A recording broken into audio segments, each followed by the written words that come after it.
दोस्तों जय श्री राम। मैं हिमांशु शर्मा आपके अपने ही कार्यक्रम एस्ट्रो विद शर्मा जी में आप सभी का हार्दिक हार्दिक अभिनंदन करता हूं।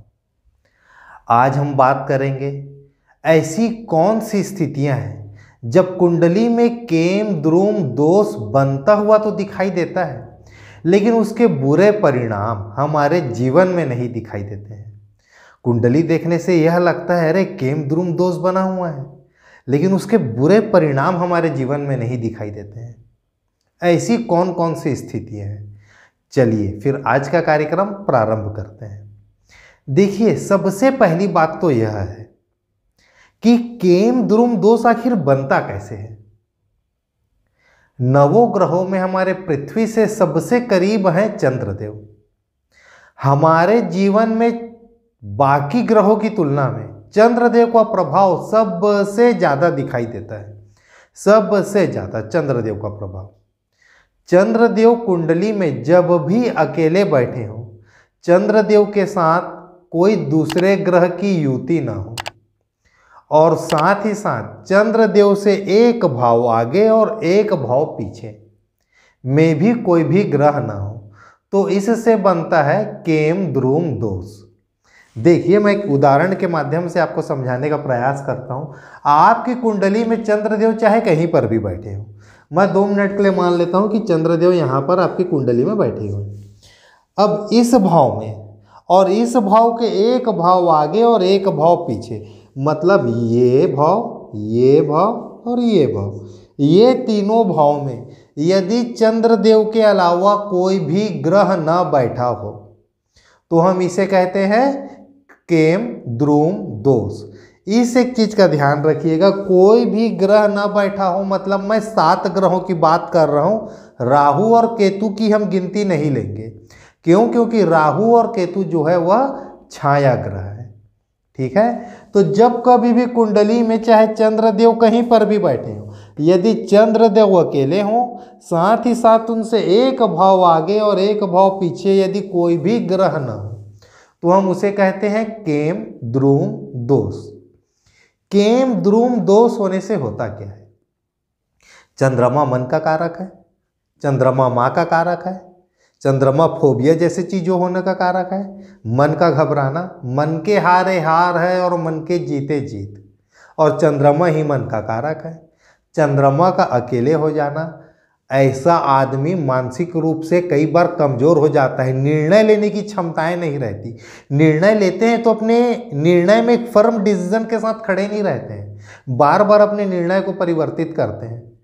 जब विपरीत परिस्थितियां होती हैं तो ऐसे लोग जल्दी घबरा जाते हैं। जातक परिजात में तो एक कितनी बड़ी बात लिखी गई है केम द्रुम दोष के बारे में। जातक परिजात में पर्टिकुलर एक सेंटेंस का उल्लेख है, उसमें यह कहा गया है यदि किसी व्यक्ति की कुंडली में केम द्रुम नाम का दोष बनता है, तो कुंडली में यदि दूसरे राजयोग भी बने हुए हैं तो वह एक्टिवेट होकर अपना शुभ परिणाम नहीं दे पाते। इतनी बड़ी बात तक लिखी गई है जातक परिजात में। चलिए, अब कुंडली में भाई जब चंद्रदेव अकेले होंगे तो केम द्रुम नाम का दोष तो बन गया। अब बात यह है कि ऐसी कौन कौन सी स्थितियां हैं कि केम द्रुम दोष तो बना, लेकिन उसका इंपैक्ट हमारे लाइफ में ना दिखाई दे, उसका बुरा प्रभाव हमारे लाइफ में ना दिखाई दे। 3-4 कुछ ऐसी स्थितियां हैं, वह मैं आपके सामने रखता हूं। नंबर 1, चंद्रमा पूर्णिमा के हो, आपका जन्म पूर्णिमा के दिन का हो, या पूर्णिमा के 1-2 दिन आगे पीछे का जन्म हो। पूर्णिमा के आसपास चंद्रदेव में रश्मियां बहुत अधिक होती है, बहुत अधिक रश्मियां होती है। चंद्रदेव उस दिन अपने पूरे ताकत के साथ रहते हैं। वैसे चंद्रदेव अकेले में घबराते नहीं हैं यदि उनके साथ कोई ग्रह ना हो या उनसे एक भाव आगे और पीछे कोई ग्रह न हो। तो जो केम द्रुम दोष का जो दुष्प्रभाव पड़ना है वह प्रभाव सामान्यता नहीं पड़ता, या पड़ता भी है तो 20% 25% तक पड़ेगा, उससे ऊपर नहीं जाता है। आप अपनी कुंडली में यह कैसे जानेंगे कि जन्म पूर्णिमा के समय के आसपास का है कि नहीं? चंद्रदेव से सूर्यदेव जितने ज्यादा दूर होंगे, यहां पर वो सबसे ज्यादा दूर है, 180 डिग्री के डिस्टेंस में है। ठीक है, तो यहां पर पूर्णिमा का जन्म है। या सूर्यदेव यहां नहीं है जो चंद्रमा से 6वें भाव में हो, माफ कीजिएगा चंद्र लिख रहा था, चंद्रमा से 6वें भाव में हो, चंद्रमा से 8वें भाव में हो, चंद्रमा से 7वें भाव में है, ना हो तो कम से कम 5वें या 9वें भाव में हो। इससे पास तो होना ही नहीं चाहिए। यह सबसे पहली स्थिति है कि आपका जन्म या तो पूर्णिमा का हो या पूर्णिमा के 1-2 दिन 3 दिन आगे पीछे का हो। ठीक है, पहली स्थिति। दूसरी स्थिति, चंद्रदेव जहां पर बैठे हो वहां पर 2 नंबर लिखा हो, चंद्रदेव वृष राशि में विराजित हो। यह 2 नंबर यहां पर भी हो सकता था, यहां पर भी, कहीं पर भी आपकी कुंडली में 2 नंबर लिखा हुआ हो, लेकिन चंद्रदेव वहां जाकर बैठे हो। 2 नंबर मतलब होती है वृष राशि, और वृष राशि में चंद्रदेव उच्च के होते हैं। जब चंद्रदेव उच्च के होंगे तो उनको अकेले रहने में डर नहीं लगेगा। ठीक है, यह थी दूसरी स्थिति। तीसरी स्थिति, एक ना ज्योतिष में एक कॉन्सेप्ट होता है हमारा, एक टर्मिनोलॉजी है जिसको हम लोग बोलते हैं केंद्रीय प्रभाव। केंद्रीय प्रभाव क्या होता है वो मैं कभी आराम से विस्तृत रूप से समझाऊंगा।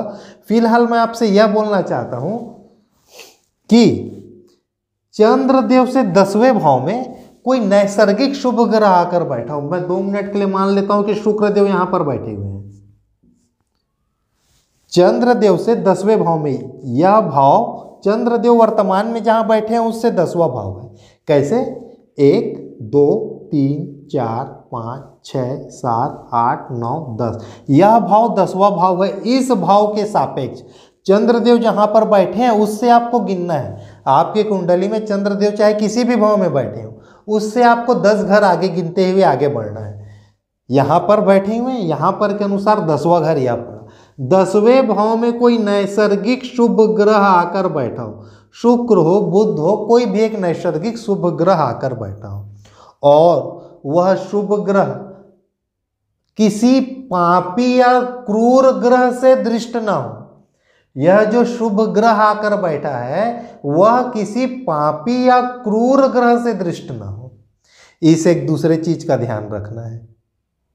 ठीक है, तो फिर भी केम द्रुम दोष का प्रभाव काफी हद तक समाप्त हो जाता है। यह हम लोग देख लिए तीसरा चीज। अब आ जाते हैं चौथे बात में। गुरु बृहस्पति देव, नवों ग्रहों में नैसर्गिक रूप से सबसे जो शुभ ग्रह है वह है बृहस्पति देव। बृहस्पति देव की चंद्रदेव के ऊपर दृष्टि पड़ जाए। बृहस्पति देव की 3 दृष्टियां होती है, 5वीं 7वीं और 9वीं। 5वीं 7वीं और 9वीं। ठीक है, यहां पर यदि चंद्रदेव बैठे हुए हैं, यदि मैं इस उदाहरण के अनुसार बात करूं तो यदि गुरुदेव यहां आकर बैठ जाए तो चंद्रदेव के ऊपर उनकी 9वीं दृष्टि पड़ेगी। 1 2 3 4 5 6 7 8 9, गुरु की 9वीं दृष्टि चंद्रदेव के ऊपर पड़ी। फिर केम द्रुम दोष लगभग 75%, 80% तक उसका दुष्प्रभाव समाप्त हो जाएगा। या गुरु यहां आकर बैठ जाएं, यहां पर बैठेंगे तो उनकी 7वीं दृष्टि पड़ेगी, या गुरुदेव यहां आकर बैठ जाएं, यहां पर 1 2 3 4 5, गुरु की 5वीं दृष्टि यहां पर चंद्रदेव के ऊपर पड़ रही है। तो यहां पर बैठे गुरु तो 9वीं दृष्टि पड़ी, यहां पर बैठे तो 7वीं, और यहां पर बैठे तो 9वीं। चंद्रदेव चाहे कहीं पर भी बैठे हो, चंद्रदेव से 5वें 7वें या 9वें भाव में बृहस्पति देव बैठे हुए हो तो फिर भी केम द्रुम दोष का प्रभाव बहुत हद तक समाप्त हो जाता है।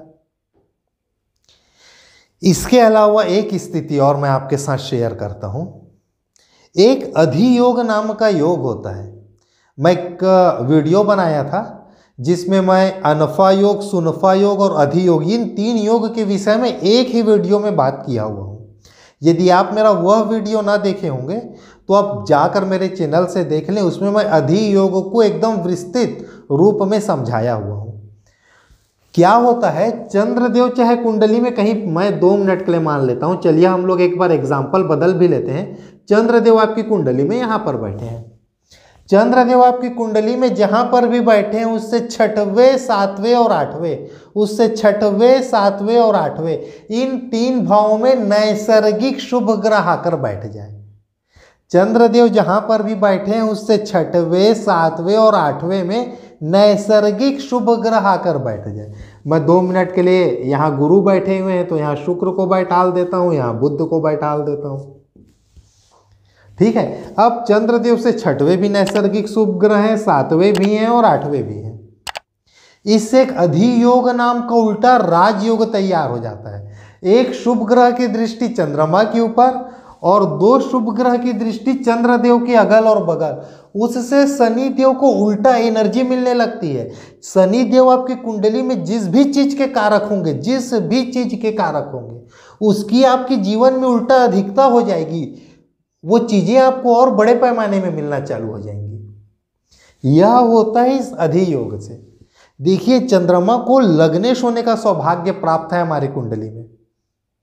ठीक है, चंद्रदेव का प्लेसमेंट सही होना, अच्छे शुभ ग्रहों से दृष्ट होना अति अनिवार्य है, अति अनिवार्य है। ठीक है, तो यह कुछ 4-5 स्थितियां थी जहां पर कुंडली में यह तो दिखता है कि भाई केम द्रुम दोष बना हुआ है, लेकिन उसका बुरा इंपैक्ट हमारे लाइफ में नहीं पड़ता है। ठीक है, चलिए दोस्तों, फिर आज के लिए आप सभी मुझे इजाजत देवें। अगले कार्यक्रम में फिर एक नए विषय के साथ मैं आपकी सेवा में हाजिर होऊंगा। आज के लिए दोस्तों नमस्कार।